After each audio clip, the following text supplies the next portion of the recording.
with the new Masters of the Universe directed by Travis Knight, who did the incredible Kubo and the Two Strings, and to a lesser degree, I still liked his Bumblebee Transformers film. But yeah, he is behind this 2026 version that is coming out from MGM Amazon Studios, but I had to go back and revisit the OG, Dolph Lundgren, Frank Langella. Came out in 1987 when the Mattel toy property was actually kind of falling in favor. The first toys or action figures, as we used to call them, my best friend's dad would be like, "Oh, you're playing with your dolls?" And he was just teasing us, but I was like, "No, they're action figures." But the first that I ever collected were He-Man and the Masters of the Universe, before Ghostbusters, later Turtles, G.I. Joe. But first for me was He-Man and Masters of the Universe. And they didn't have any He-Man at the Arizona State Fair when I was very, very little in the 80s. And so my yaya bought me a Skeletor, had my first nightmare that night after putting him above my bed. So good times. Yeah, great memories there. But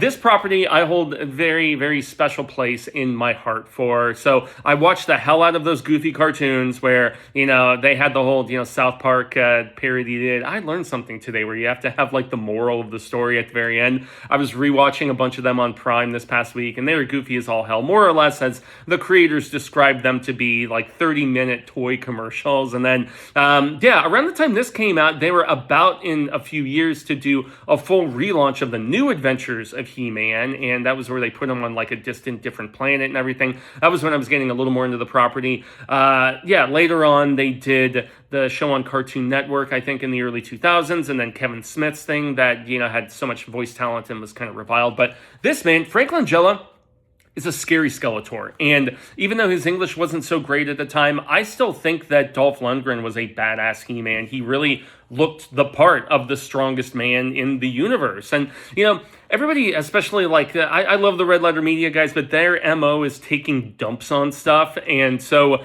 they just eviscerated this film in one of their commentaries a number of years ago. But, yes, Canon had budgetary problems, and that's why, there's very few extras, and, but the throne room looked dope. All the henchmen, the makeup and everything I thought was great. Gwildor is funny and cute. It's almost like, Star Wars meets Willow in some capacity. But, the Courtney Cox story, I'm okay with it because of the fact that how many times in the 80s was it like you go into the fantasy world or the fantasy world comes into our world? And that was the dream. That was the excitement, whether it was Labyrinth or Last Starfighter, whatever. So I am a big fan of this. Give it a chance if you have any interest in just the compare and contrast between this new version.